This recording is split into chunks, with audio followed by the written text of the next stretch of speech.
Hello, this is Ron Paul with your weekly update for June 8th. Last week, General Motors finally declared bankruptcy. Many in government thought $20 billion in taxpayers' dollars would save the company, but as predicted, it only postponed the inevitable. The government will dump another $30 billion into General Motors and take a 60% controlling interest for it.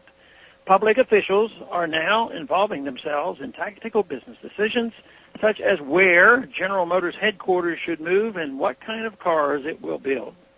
The promise that this is temporary and will eventually be profitable is supposed to ease the American people into accepting this arrangement, but it is of little comfort to those who remember similar promises when the American taxpayers bought Amtrak. After 3 years, government was supposed to be out of the passenger rail business. 40 years and billions of dollars later, the government is still operating Amtrak at a loss, despite the fact that they have created a monopoly by making it illegal to compete with Amtrak.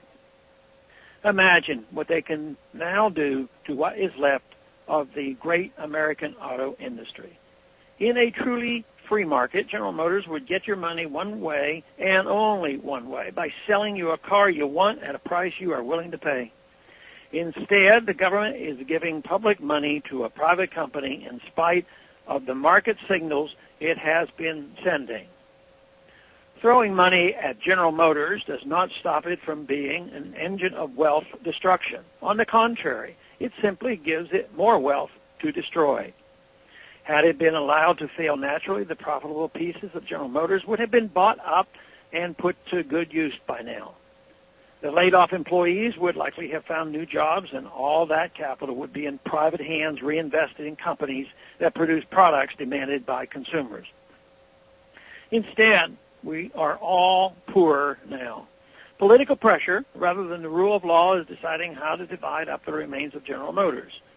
The bondholders had billions of dollars in retirement savings invested in the company, and though they were entitled to nearly 3 times as much as United Auto Workers, the bondholders were left with just a 10% stake compared to the union's 17.5% stake. For their 60% stake, taxpayers have a future of constant bailouts to look forward to. Commingling public control of private business is known as fascism.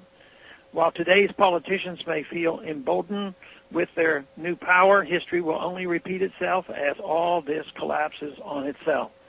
It is the height of hubris for bureaucrats and politicians to attempt to control the market and the free will of the American people. In the end, the market wins out. Maybe one day, future generations will wise up and allow free markets to function and thrive without the albatross of government around its neck. For now, it looks like those in charge have not learned the lessons of the past and have doomed us to repeat those mistakes once again. Thanks for calling this update. A new update is placed on this number, 888-322-1414, every Monday morning. The written text of which can be found on my website, www.house.gov/Paul, under the heading Texas Straight Talk. Thanks for calling.